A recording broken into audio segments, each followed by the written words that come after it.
বলো তো ভাই। আসসালামু আলাইকুম, আমার নাম মোহাম্মদ খায়রুল ইসলাম। আমি একজন কৃষক। আমি মাঠে চাষাবাদি করি। আমি আসলেই গর্বিত যে আমি একজন কৃষকের ছেলে। বাংলাদেশে 75% মানুষই কৃষির উপর নির্ভরশীল।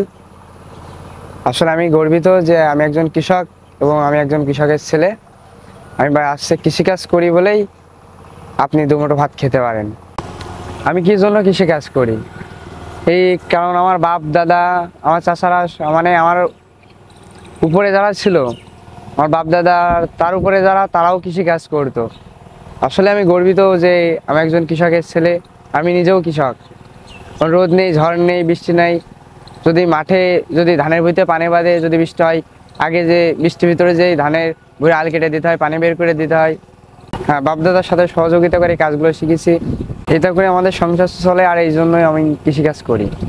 আমি আমার আব্বুর সাথে, আমি আর আমার ছোট ভাই, দুই ভাই আমরা সাহায্য করি আমার বাবার কৃষিকাজে।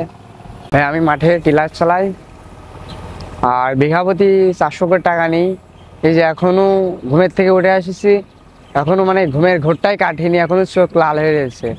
তারপরেও মানে ব্যস্ততা অতিরিক্ত, যে এখন সবাই ধান লাগানোর সিজন, সবাই এখন ধান লাগাবে, সবাই তাড়াহুড়ো করছে। আর সবথেকে বড় কথা এইটে যে বোরিংয়ে বা মেশিংয়ে বা এসব বিষয়ে কোনো পানি লাগছে না, কারেন্টপুরে আমাদের উপরওয়ালা পানি দিছে, এজন্য আর কি একটু বেশি ব্যস্ততা, যে পানি থাকাকালীন ভুঁইগুলো চষতে হবে। আমি টিলার চালাই মাঠে, সকালে আসি 7টার সময়, যেতে যেতে রাত 10টা 11টা বেজে যায়। এই টিলার দিয়ে কি করো? টিলার দিয়ে আসে মানুষের যে ধান চাষটা করে, সেই ধানের ভুঁইটা আর কি মানে চষি।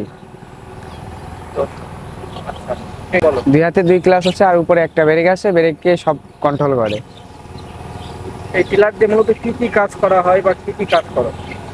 এই টিলার দিয়ে বেশিরভাগই আমার হিসাবে আমি শুধুমাত্র ভুঁই পাকাই, আর কোনো কাজ করি না। এতে তোমার সংসার চলে? না, তা আবার চলে নাকি, কারণ তারপর এত টাকা দিয়ে একটা গাড়ি কিনে নিয়ে আসছি। আর বাকি মাসগুলো কি করা হয়? এখন তো সিজন বা এখন তো এই কাজের উপর নির্ভরশীল। বাকি মাসগুলো থেকে এই গাড়ি কি হিসেবে ব্যবহার করা হয় বা কি করে? হয়তো কারোর কলা ভুঁই চষার কথা, কারোর কলা ভুঁই চষলাম, আর হয়তো কেউ তিল লাগাবে, তিলের ভুঁই চষে দিলাম, এইগুলোই, তাছাড়া আর কোনো বাড়তি কাজ নাই।